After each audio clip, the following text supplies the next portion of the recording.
లోక్సభ ఎన్నికలకు ముందు మేము పార్లమెంటు నియోజకవర్గాల వారీగా సమావేశాలు పెట్టాం, సమీక్షా సమావేశం. ఇక్కడ అసెంబ్లీలో ఓడిపోయాము, ఎట్లా ముందుకు పోవాలని చెప్పి దాదాపు 17 రోజుల పాటు మీరందరూ చూశారు. ఇక్కడే వేల మంది కార్యకర్తలతో కూర్చొని దాదాపు 7, 8, 9, 10 గంటలు వారితో చర్చించాం. ఆ ప్రాసెస్లో చాలామంది డైరెక్ట్గా మైకులో మాట్లాడిన వాళ్ళు ఉన్నారు, కొంతమంది చిట్టీల మీద రాసిచ్చిన వాళ్ళు ఉన్నారు, కొంతమంది కేసీఆర్ గారికి ఉత్తరం అందించండి అని చెప్పి ఉత్తరాలు ఇచ్చిన వాళ్ళు ఉన్నారు. కాబట్టి మా పార్టీలో we encourage open culture, democracy కాబట్టి, డెమోక్రాటిక్ పార్టీ కాబట్టి, ప్రజాస్వామిక స్ఫూర్తి ఉన్న పార్టీ కాబట్టి మా పార్టీ అధ్యక్షుల వారికి ఎవరైనా సూచనలు చేయాలనుకుంటే ఉత్తరాలు రాయొచ్చు. అదేదో చాలా గొప్ప విషయం అన్నట్టు మీరందరూ అంత బాధపడిపోవాల్సిన అవసరం ఏం లేదు.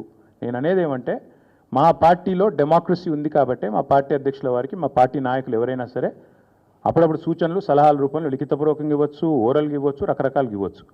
అట్లాగే నేను ఒక మాట మాత్రం చెప్తాను, మనం ఎవరైనా సరే పార్టీలో ఏ హోదాలో ఉన్నా కొన్ని విషయాలు అంతర్గతంగా మాట్లాడాల్సిన విషయాలు అంతర్గతంగా మాట్లాడితేనే బాగుంటుంది. పార్టీ ఫోరమ్స్ ఉన్నాయి, అధ్యక్షుల వారితో కలిసే అవకాశం ఉంది, లేదా ఆఫీస్ బేరర్స్ ఉన్నారు, కలిసి చెప్పుకునే అవకాశం ఉంది. కాబట్టి అంతర్గతంగానే కొన్ని విషయాలు మాట్లాడితే బాగుంటుంది. అది అందరికీ వర్తిస్తుంది, వీళ్ళకి వాళ్ళకని కాదు, అందరికీ వర్తిస్తుంది. తప్పకుండా ఎవరమైనా ఒకటే, ఈ పార్టీలో అందరం కార్యకర్తలమే.